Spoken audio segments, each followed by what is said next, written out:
Welcome back, guys. Today we're going to be doing brakes and rotors on the 2008 Chevy Suburban. So just like always, have fun, try to learn something.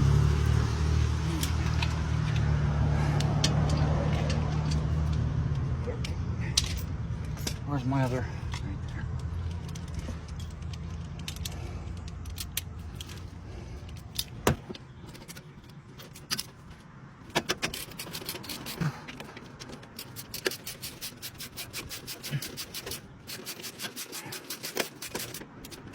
Want to know how my socket back?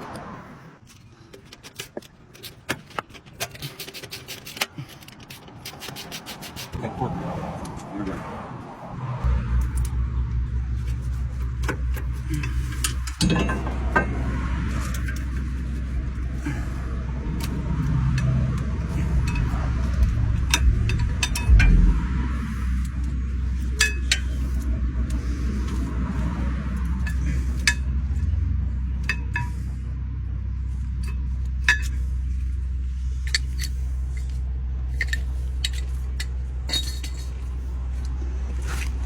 There we go.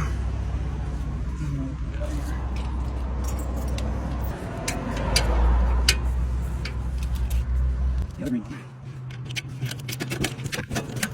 This one, take.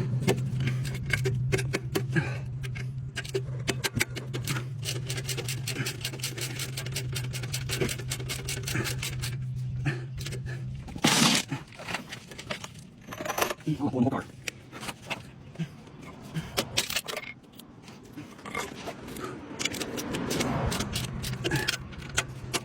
There we go. And that replacement. The other one's probably got that thread lock on it.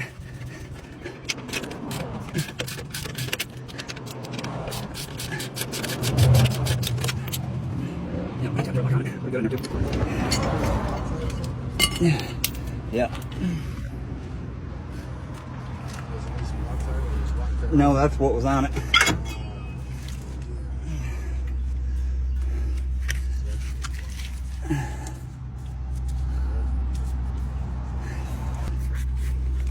You can see all this grease in here.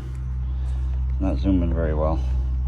There you see all that grease? You want to get all that grease off with some brake cleaner so it's not causing any problems with your brake and with your brake pads.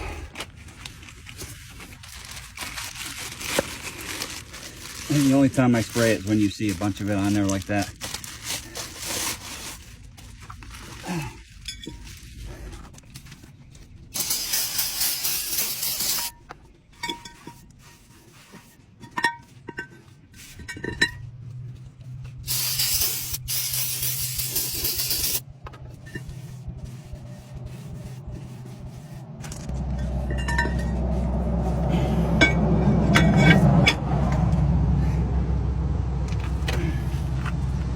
It also dries really quickly.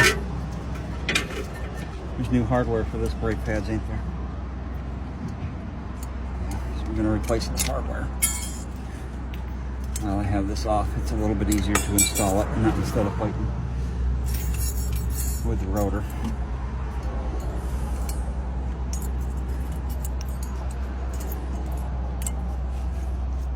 Well, that was easy.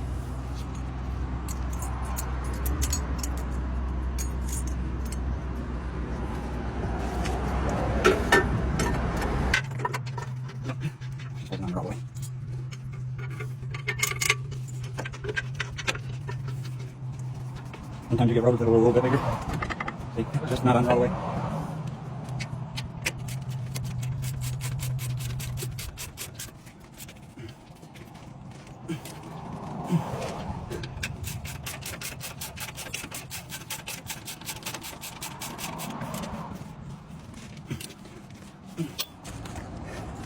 Another thing you want to check for, I haven't done in my other videos, just to explain to you, these are guide pins. You can see they're supposed to slide in and out. Now this one is dry, as you can see. So what I'll do is I'll put a little bit of grease on this. A lot of times what you do is you feel them whenever you're doing your brake pad. I've gotten comments about not putting grease on this thing and stuff. You're going to feel them, you're going to get a little bit of this grease right here. Rub it on this guide pin. That way they work properly. See, now they go back and forth. See how it's, I mean, you can feel it, it's kind of catching a little bit. So that's how you can tell it's dry. You can see, nice and dry. I'm gonna put a little bit of, somebody stopping? Oh, that must have been an electric car. A little bit of brake grease on this.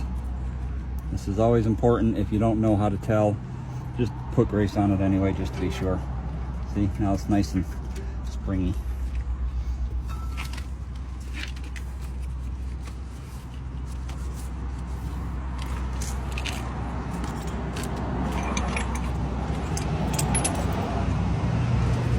Go ahead and put the brake pads on.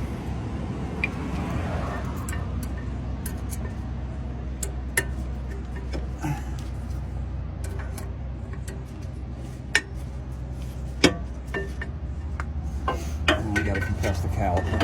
I'm going to do this nice and slow.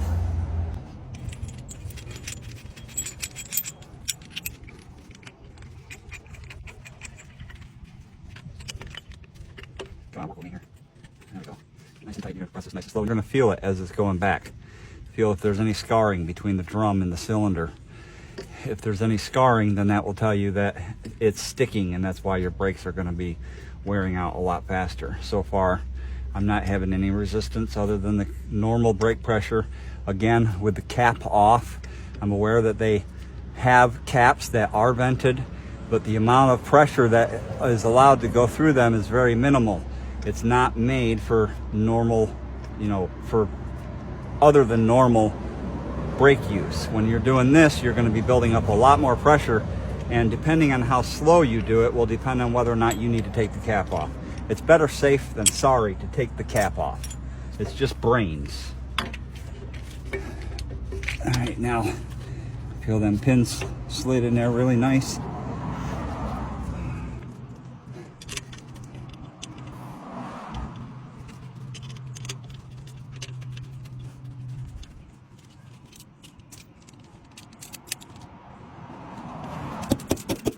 Turn it more into my fingers. Maybe. This pin wants to turn right here. And now that it's nice and moved up, it wants to turn on me.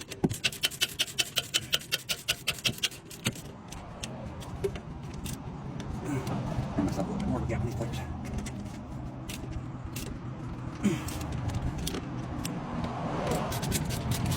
Probably turning in there on me too.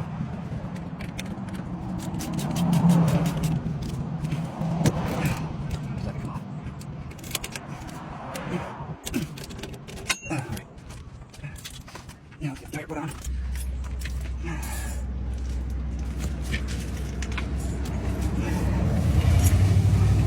Another trick that I've learned is if you put your elbows on your knees right here when you're lifting the tire, even if the tire is heavy, you can use it as leverage to lift up the tire instead of using your strength.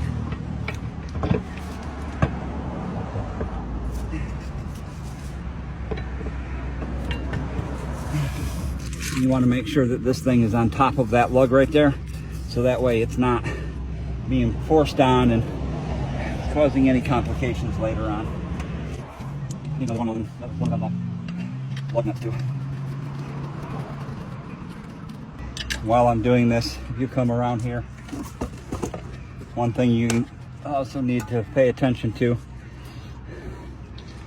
is when you're lifting up a vehicle, you want to make sure you're not lifting up a vehicle from any point to where it's going to extend the shocks. If you look right here, you can see this shock has an airbag. Now, a lot of times there's an inertia switch that you have to shut off in order to lift up vehicles that have an airbag so they don't get too extended and stop working and stuff. So what I did is I just put the jack underneath the shock itself, so that way the shock doesn't extend and there won't be any complications with the airbags.